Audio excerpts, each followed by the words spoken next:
Let's welcome our next speaker, Juan Manuel Parrilla, with the talk Ansible 202 Best Practices from the Field. Welcome. Thank you. You did here. Okay. Well, my name is Juan Manuel Parrilla. I work for Red Hat, and I belong to our team that is Atomic OpenShift team of engineering. I will give you 3 questions. Who of you taught Ansible in any time? Okay. Are you using Ansible right now in production? Yeah, okay. And every day? Okay, that's not that bad. Okay, I will focus my presentation depending on the public. Well, this is the schedule. It's pretty. I think it's quite okay. Let's get started. As I said, my name is Juan Manuel Parrilla. I introduce myself as an automation fan, Python lover. This is my child. I work for Red Hat almost 3 years and a half. I belong to system design engineer of OpenShift. This is my Twitter, GitHub, and so on. And let's get started with the development, introduction to Ansible development, what this talk is and what is not. This talk will not talk about plugins or modules itself. It will just be more than a style guide to develop all your roles, best practices when you create roles, playbook Ansible, best practices to how to manage your repository with Git, also how to create your pipelines with your Ansible code and also with your Jenkins and GitHub, your GitLab, whatever. Create reusable Ansible playbook and roles, and handle errors in the right way, and also testing a testing suite for Ansible that maybe will like you. I will go pretty fast because this talk is large, and then let's go with that. Before I start, this is a couple of links that maybe you must review before to see this presentation. If you don't do it already, I recommend to do that because this is the Ansible best practices itself that Ansible gives to you to develop in the right way and don't stress to you, okay? Let's get started with general topics. If I have an star at the right of the name of this topic, I think I will skip this part because it's very basic. Then I will go through the good stuff. Let's get started with debug strategies. You in Ansible, you have in a playbook statement, you have a strategy command that you execute. When you execute your playbook, you will Ansible will execute the Ansible in a way that you select. At this point, for example, we will execute Ansible as a debug strategy.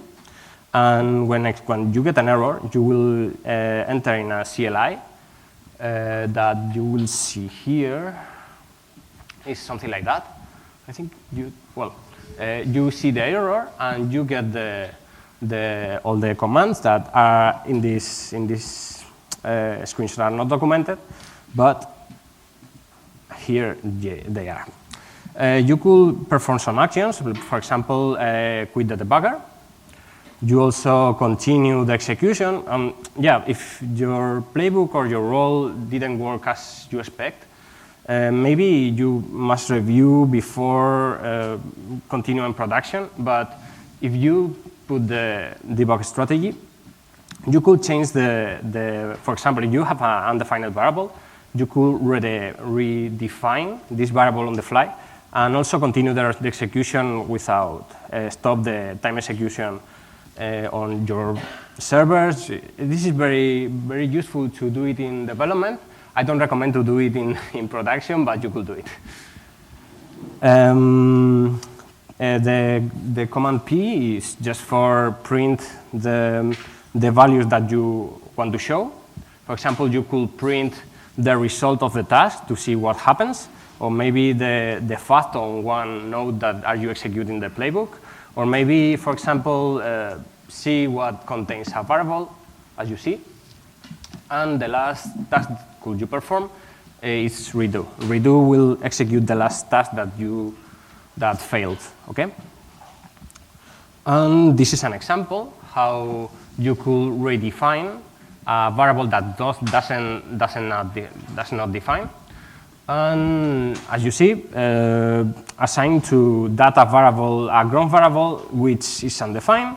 In the execution time, we could change the content, as you see here, task bar data equal whatever. And now we redo the last action, and works, okay? We also have more debug strategies. This is not a strategy itself. This is a way to debug your playbooks during your execution. Putting the verbosity level on the debug module. When you put this verbosity level and you execute Ansible command, you must put the slash with the number of Bs you want to see the message. For example, as you see in the code, if I put no one V, I will not see any message. The task will be skipped. And also, if I put 1B, I will see the first one just. Okay? This is literals. I don't enter on this topic, but too long, short story. Just put literals between single quote, variables in the double quote. This is very easy to understand, but for example, if you go to lookups or maybe unchecking conditionals, you have many ways to do that, and you could change the quotes and still working. This is a way to make it the standard, okay? Passwords, the sensible information, please go in bold. I don't want to say use Ansible bold, just use a bold that you want. For example, HashiCorp bold or CyberArk or whatever provider that you want. But sensible information, it's sensible. Take care with that. Use Ansible bold is pretty easy. Just create a bold and edit as you want, and just consume like as a variable file. ANSIBLE-CFG. ANSIBLE-CFG, here I will say what is the precedence on the order that ANSIBLE-CFG will take their variables.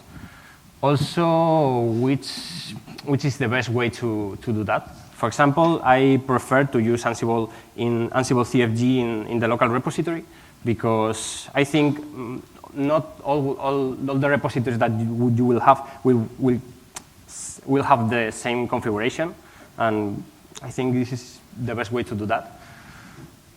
If you execute Ansible with Ansible environment variables active, you could all the information that you put there will override all the rest. Then the precedence will start with ANSIBLE-CFG, then in your home directory ANSIBLE.ANSIBLE-CFG, and also in the system.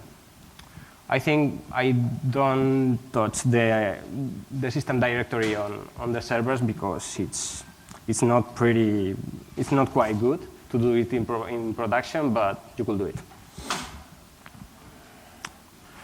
Okay, let's go with project layout. This is a project layout about a big project.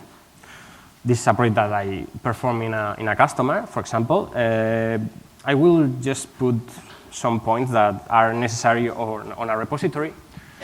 For example, the documentation folder is necessary, not just a README file that it's welcome, but I think when you have a very big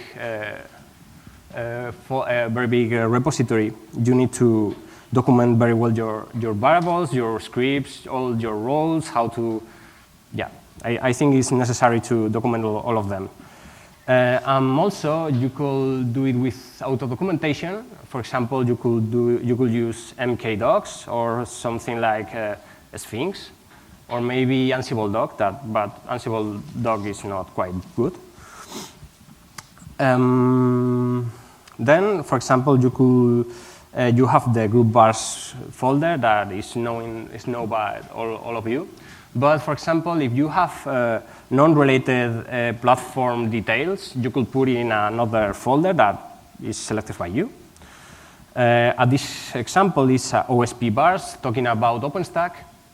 All the variables are not related with the groups itself. It's just with the platform that are you using. For example, these are related with the OpenStack release that you are using at this point. Another folder that is necessary at this example is to have generic templates for every release of OpenStack and share it with more than one repository with Git submodules. That I think is a very good practice. All this stuff I think will be shared between all the repositories that you have. Then plugins and modules, that all of them are Python code.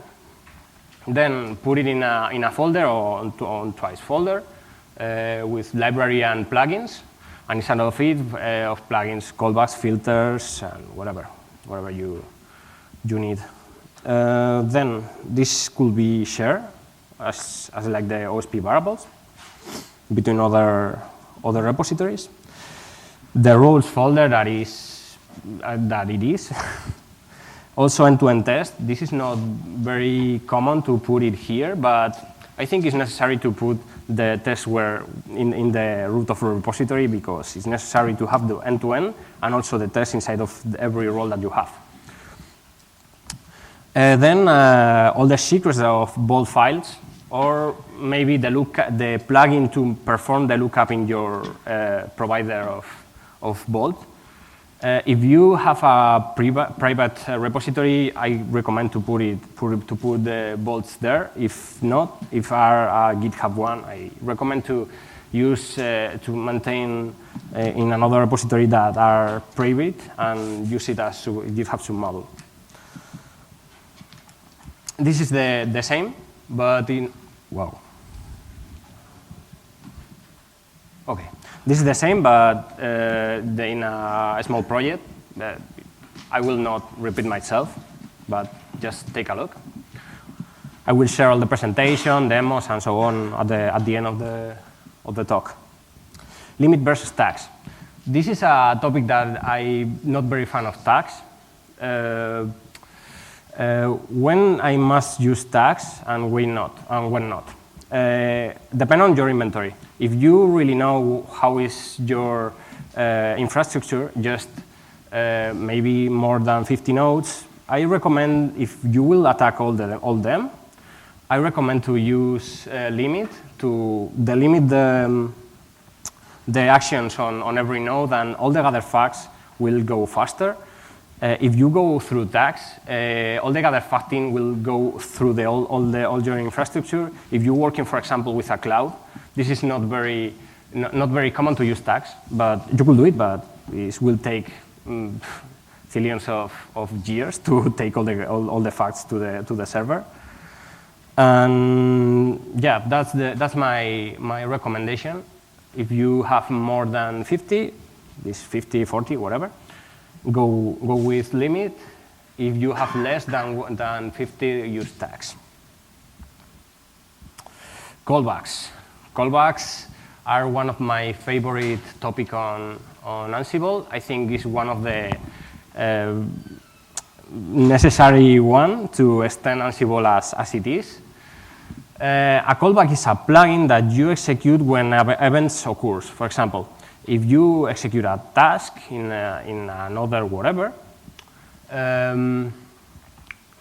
for example, if this task goes okay, an event occurs. Then this event could be get by the callback plugin and do whatever action.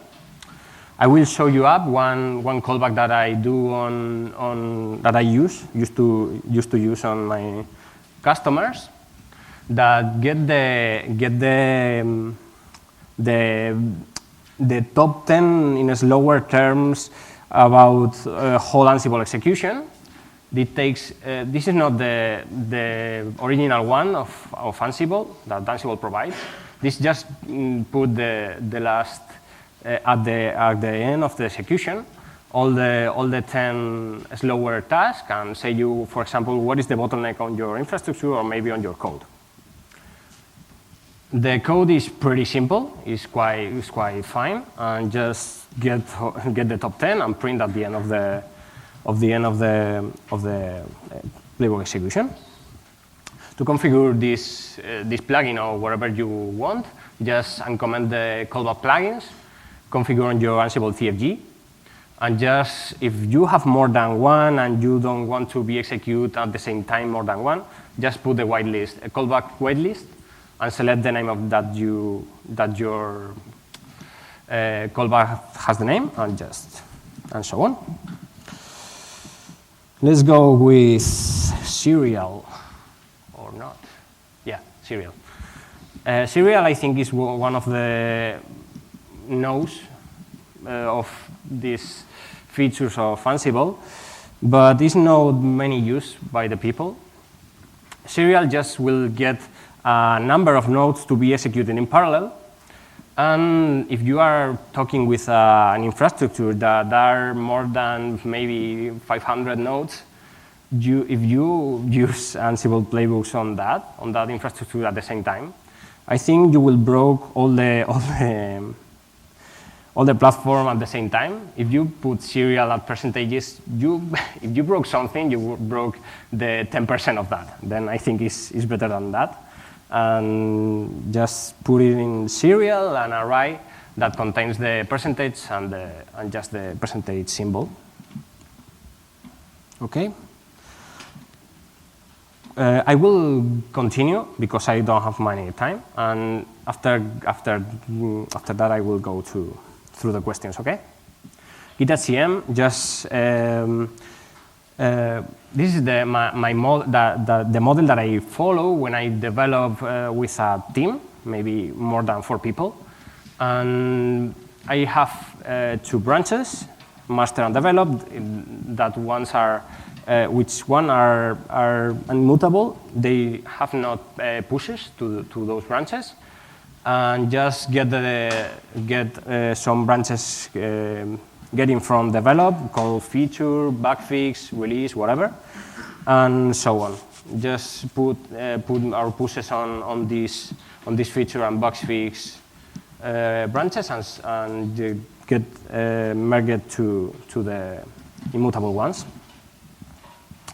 Also, that I said before, to use Git submodules is quite okay, but it takes a management task, overhead management task, but it's better than, for example, you replicate all your modules in many repos. It's quite good to do that. But yeah, it's many times it's complicated to use Git submodules. Just to continue with that. Okay, let's go with roles. Examples of role execution on playbooks, validation tags, and metadata utility. This example is just to put a comment with how to execute this playbook, just a comment. And if, for example, if you usually use maybe 20 repos of repositories of Ansible playbooks, Ansible roles, this is very useful. If when you take the 15, the first one you already forget that. Then just copy paste, modify someone, and just continue. Validation role playbook. I think this is necessary. I don't really know if many people are doing, but just the validating layer is when you have a role and the main YAML is called, the first task that must be executed, it's the validator layer. this will protect you about failed executions on your infrastructure. And maybe if you have, for example, undefined variable or maybe a typo or whatever. And the validating layers looks like this. Yeah. This is just two tasks. The first one is, are my variables fulfilled? And the second one is, make sense the content of these variables. And that's, the second one depends on the role that you develop. But at this point, this is a role to upgrade OpenStack. Then the release that I will go don't make sense to be less than the present on your infrastructure. Then this is one of the checks that I do. The metadata utility, I think, is known by all of you. The people that used to work with Galaxy, it's just to put the platform, the Ansible version that he needs. But the great point here, if you don't work with Galaxy, you have the dependencies article that you put all the dependencies that you need to be executed before your role. Then, as you see in the example, just execute the role command with parameter whatever, and Apache and Postgres and so on.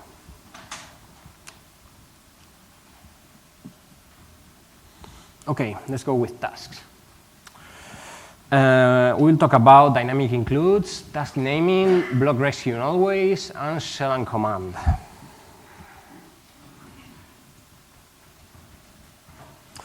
Dynamic includes is just I talk about just the variables includes, not the role one or maybe and playbook one, just the variables. Dynamic, I mean with, for example, I will pass a variable, an extra bar to my Ansible playbook command that makes sense with the release that I will update on OpenStack, for example. And this file will be loaded depending on the name that I pass through this execution. Then this looks like this. Just pass an extra bar called OSP release, called Liberty, and the file that will be loaded is liberty.yml, and you will load all the variables there. And with this, you could reuse many roles that you have, and will load just the variable file that are static, and yeah, I think it's quite useful. Just too long to explain, just be compliant with YAML, not use the ONELINER or whatever. I prefer to use the YAML compliance one.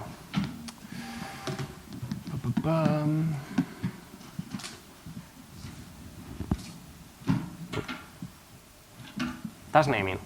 Task naming here, it's just the put in between brackets the name of the file at playbook level, for example. I will show you here. At playbook level, you have the name of the playbook file, and inside of it, the states are that you are. For example, I have name Olaf. This is the name of the file, and the role to install on upgrade OpenStack. Then inside of it, pre-task, for example, pre is the pre-task, and also populate all the variables from etcd, for example. This is just put the name with the brackets, and at role level, you will see something like that. For example, I will work with the keystone role, as you see there, and just put the keystone role at first brackets, and the second brackets main, because I'm in the main file. Then, if you go deep, just go the keystone packages, because I'm in the packages file. Why I do this? Because if you have working with a very big repository, these hints that you put in your code will give you the address where the file are. Then if you need to correct on production, maybe on execution, the playbook because it's urgent, just go through the file just pretty fast and modify that you need. Block rescue and always. When I use that? When, for example, your task could fail or sometimes fail. When you want to group execution based on flags, I will explain this more deep. For example, when you don't know how a service file or etc. is in a node. Okay, I will show you more examples of this. This is when your task could fail or sometimes fail. For example, this is working with Foreman. If you have many nodes and you are using Foreman, just the Foreman server could be overwhelmed. And just if this task fail, just configure the local repositories and subscribe to them. Just pretty. At the end of the execution, you will see an error, but the error is handled in a right way because you already perform a remediation on that. Okay. The second thing is execution based on flags. This means, for example, I will use my role with argument. This argument will be an action at this example. This action will be assigned to a service variable. This service variable contains, at this example, service start or service stop, depending on what is in the service variable. Will execute one action or another one. Okay. And this is when, for example, you have a service that you don't really know how it is in the server, and just the first block just will check how it is. The rescue will perform the operation that you need to be executed, and the always part is an interesting one because, I mean, the rescue fails, this always task will be executed. Then I think it's very useful if you have to perform, for example, a rollback in an installation or maybe whatever. Okay. Shell and command. Shell and command, there is a law. This law is just use the module before the shell and command. It's pretty known by you. But the purpose of that is maintain the idempotency of the command that you are executing.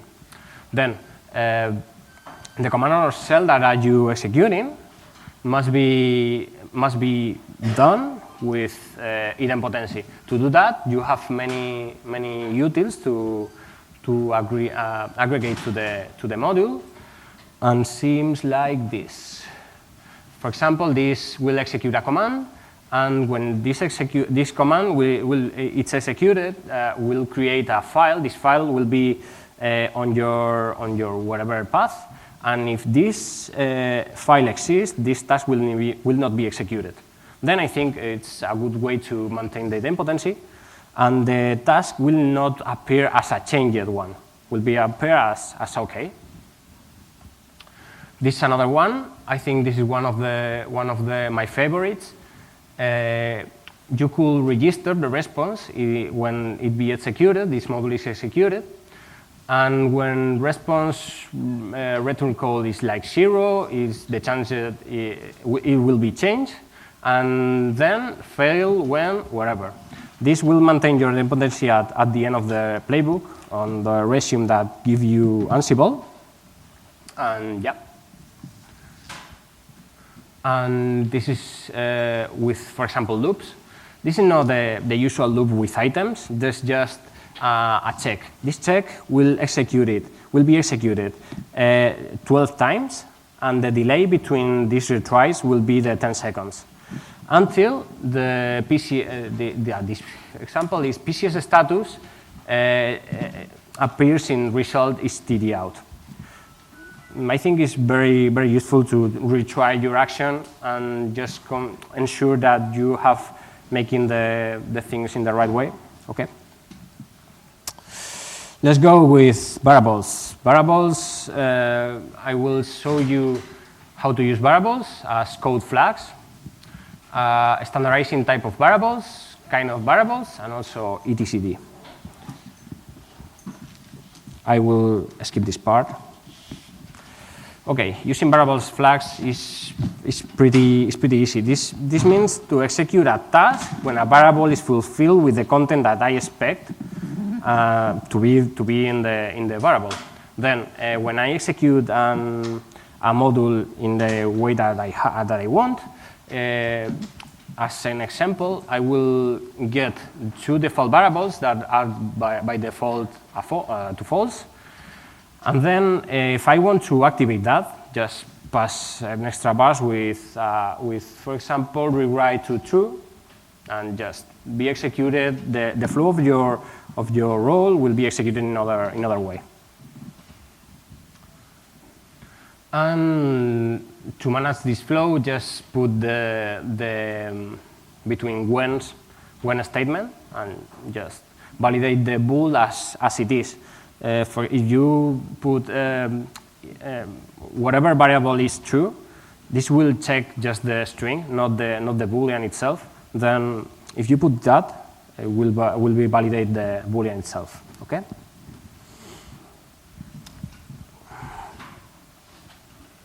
Variables. Where to put your variables in Ansible? Just group bars is your place. All for all the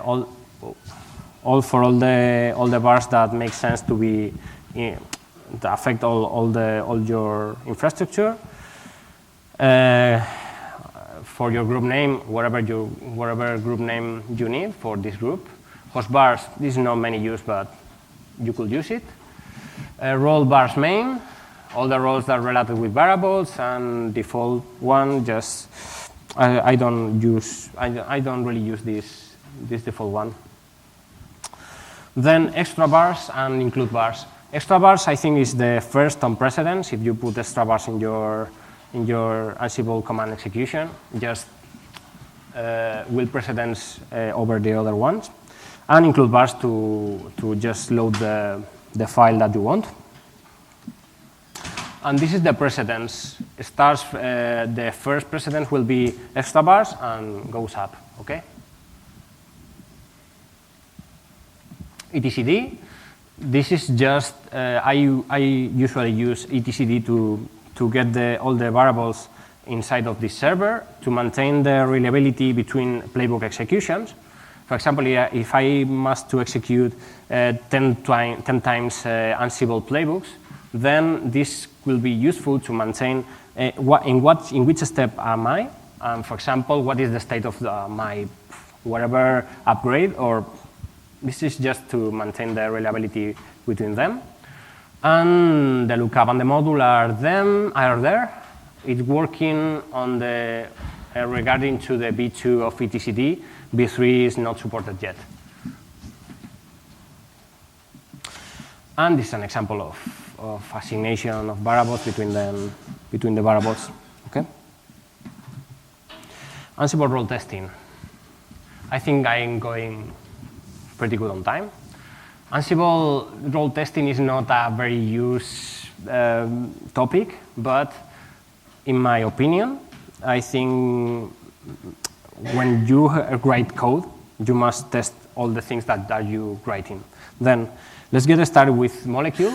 Molecule, as my preference. The second way, you have more ways to do that. The second way is just Docker, Vagrant, more, and plus, for example, libvirt or VirtualBox or whatever hypervisor. And the third way, it's a cloud. Okay. Let's get started with Molecule. Molecule is a framework that you will use for make tests about your role that are you writing. Okay. I think it's pretty clear. The Molecule, the documentation of Molecule. But I will try to explain how this works. You have a bootstrap, for example. You could init a role directly like Ansible Galaxy Bootstrapper, and just put the role name, the driver name that you will use. The driver name means, for example, the provider that will be used to execute the creation of the instances. For example, if you put OpenStack, you could do it, but you need to point the correct OpenStack configuration. If you put IDS, you could do it. DigitalOcean, whatever. I prefer to use Docker because it's working locally. I don't need connection with every cloud and so on. It's more light. Yeah. This is an example. At left, you could see an example of a repository that contains whatever playbooks, whatever roles, and group bars, and so on. And at the right point, you could see the one role described in a tree. And as you see, you could see one folder that are not usual. It's called molecule. Inside of molecule folder, you will have scenarios. What means that? For example, if you have one scenario to attack production, you could have a production scenario that contains one configuration. And if you want to use the default one, you could be, for example, for development purposes. Inside of molecule default, I will work with default. You have many YAMLs that are bootstrapped, and Docker file, G2, or Synjinja to create all the Docker files, molecule YAML, that this is the configuration file, and playbook YAML, that this calls your role at this point. Prepare, that I will explain later, and test. These tests will be regarding to test infra, Python test that could check your infrastructure on live. And yep. Molecule have many kind of tests. You could create one, for example, with dependencies. If you have dependencies with your role, just execute the molecule dependency and will execute all regarding with requirements YAML. If you have a requirements YAML file, it will be parsed by molecule. I execute this test. Create. This contains three steps. Destroy all the previous containers in the same context. Generate on the fly the Docker file that the match will be created, and also build containers and run it, and run your and run the operative system, not just your playbooks. Also will destroy all generated containers. Prepare the nodes to be like production or development or whatever. This you must make this prepare YAML by default is empty. And converge. Converge take three kind of test. Create all the create phase, the prepare phase, and just execute your playbook that calls your role inside of this container. Yeah. This is an example of molecule trying to figure it out if my module work, my role work on all the Ansible versions. This is very useful if you are working with Galaxy and you must support many versions of Ansible. Try with this is pretty easy. Just configure the molecule file and just execute molecule. This is how it looks like, a molecule file. Just put the name driver, the driver name for your provider, the dependency options, and the platform. I recommend to take a look at the documentation because it's pretty easy. Molecule itself is a bunch of tools that you could use. And if you have undocumented parameter in the molecule read the docs files, you go to the tool itself, for example, test infra, and you could add your parameters to the config file, and we will work. Okay. I will show you alternative methods to execute test your Ansible roles. This is an example of provision Docker. The provision Docker role just will execute your role inside of a Docker container. It's pretty easy to make it work, and yeah, just follow the link to this great article, and that's it. I just point to the host. The inventory is ephemeral. It's created on the fly, and we'll use all the Docker container as remote host. You select the role provision Docker and provide the Docker inventory, privilege, and so on, depending on the execution that you need. This is a hello world that will be executed in 2 containers. The first part of the code just execute all the provision of the containers, create all the images, and also raise up all the Docker containers, and just execute the hello world in both of them. And at the finish, you must deprovision that. Also, you have more than Docker. You have virtual machines. For example, I used to use Vagrant. Vagrant is a wrapper around your hypervisor. For example, libvirt or maybe VirtualBox. You have many providers, maybe also DigitalOcean, AVS. And you could execute a background file. This background file looks like this, and just define how your virtual machine will look like, which ports are exposed, and so on, which IP, and yeah. We'll be execute this example with Puppet, but you could use TF Engine, Ansible, whatever provider you imagine, and just it's quite useful. As I said, you could use DigitalOcean, Google Compute Engine, whatever. And I will not deep here because this is an execution of this creates instance in OpenStack, get the FIP, and also when you get the FIP, execute some tests inside of those instances. Take a look when you have time, but I think it not makes sense to do that.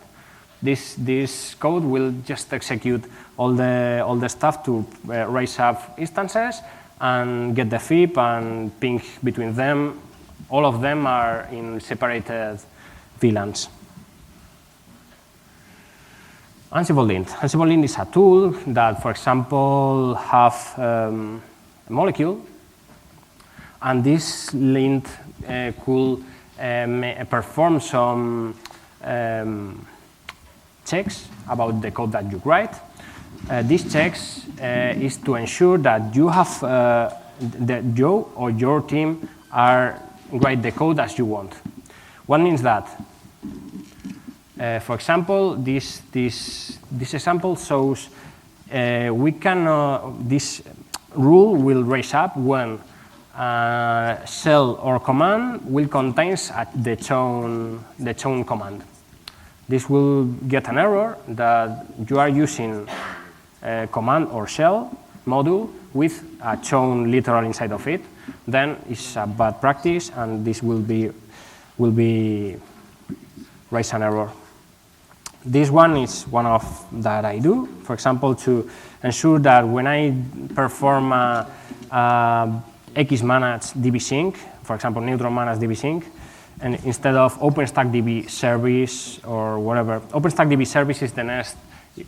Sorry, is the next is the modern one, and the X-managed whatever is the older one.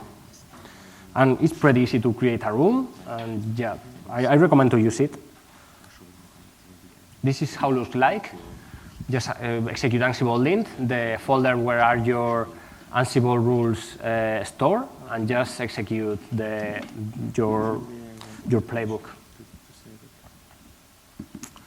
I will show you how link your Ansible repository in Git with, for example, in GitLab with a link to Jenkins to provide a pipeline. This is easy. It's very easy. We start creating the entering on your repository at GitLab, on settings, integrations, and just create a hook that calls your API of Jenkins API that with the secret token and so on, ensure that you have enabled or disabled the SSL verification depending on your installation, and just trigger when push event occurs. Then just configure the Jenkins part. You must put a token. This token is to trigger the execution, and just put the execution, put the command that you want when the command molecule, or maybe ANSIBLE-LINT, or maybe whatever test that you want. This is the command part. And then I recommend to try it first, because if you have problems on communication, you don't really figure it out, and just execute a curl, a little curl to ensure that you have all the repositories, all the Jenkins working fine. And just put the token. If it triggers the job, it will be fine. Then you must configure webhooks to execute this to this URL, and just push to your repository. Then you will see what happens. I will show you a demo about what happens when execute molecule, for example, okay?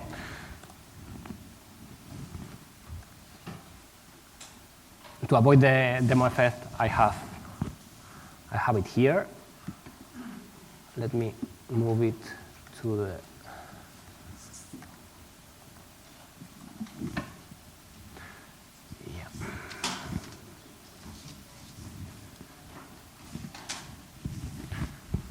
This just will be execute molecule. I will pass through. I create some test that will be executed on this role. And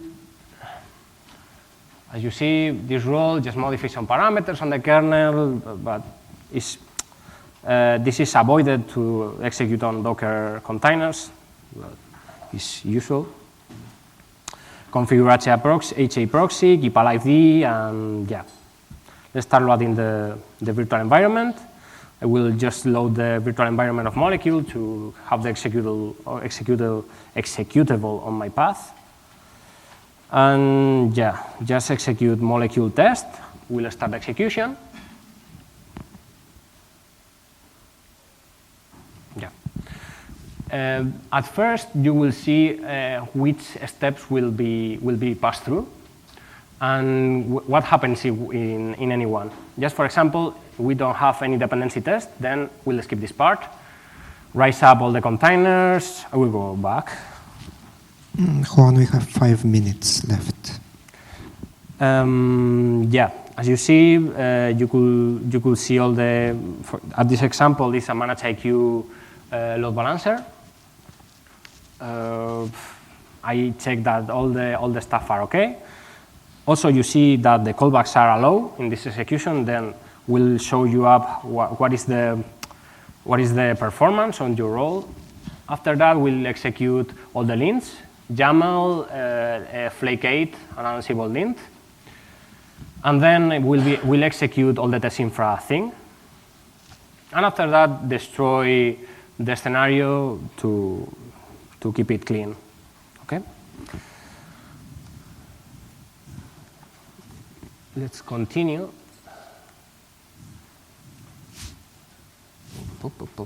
This is not the right one. Yeah. And yeah, let's go with reusing code in Ansible. One of the things that I commented before, just execute service stop, service start as an argument on your module to ensure that your code flow follows that as you want. And this is one of the things that maybe keep your role reusable, and maybe could this useful for you. This is how it looks like an main IML. And this is performed all by block in the most of it. I think, yeah. And then where am I? And then execute which grouping all the features that I have in my module. Then if I, for example, pass modular in my service variable, I will execute just validation, service YAML with a state stop. It's like execute a function with an argument. It's the same. This is an example also. And the example, the purpose of this is try to don't repeat yourself. This is an example of nested loops, how to execute nested loops with Ansible and how it looks like. Just pass variables with dfiles. Dfiles is the name of variable. The controller variable will contains all of them. This is a dictionary with dictionaries inside. And then this is how it looks like the task that will parse all the loop, all the array, yeah. Then fire forget. I think this is very known by you, but I will comment just in case. This is very useful to upgrade your system. If you have many servers to do that, just execute this task. You update all of the things. And after that, we'll notify to 2 handlers. These 2 handlers look like that. The first one will execute a shell sleep2 and reboot command. Sleep2 because if you don't put a sleep, before the code will be copied to the destination servers, the destination server will be rebooted. And then this will not work. Then I will put async as 1 to define that this is an async task, and also the polling will be 0. Why this polling will be 0? Because the polling I will perform it in the next task to ensure that the server it is raised up as is. Okay.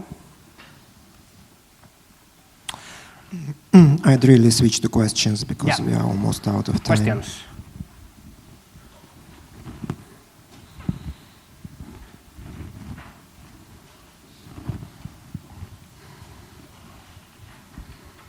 Yeah, so what if you have a common Ansible handler, for example, restarting OpenStack services? What's the best practice if you want to share them among different roles? Would you put them, use Git submodule, or would you put them in their own role and then use role dependency? Along these lines, would you also use when conditions in handlers? For example, restarting Novo Compute only if the handler is run on a compute node and not on a controller node? Mm-hmm. Yeah, the point here is if you have handlers, you could not put variables inside. This is a mess because if you execute whatever handler, you could not pass any argument. Then I prefer to use a role to restart the services. This is a separated role, and just execute the call to this role with the argument as I want.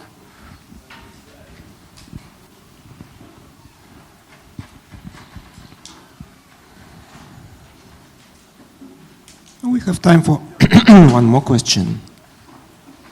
Okay. Yeah, hope you like it. Thank you, Tom.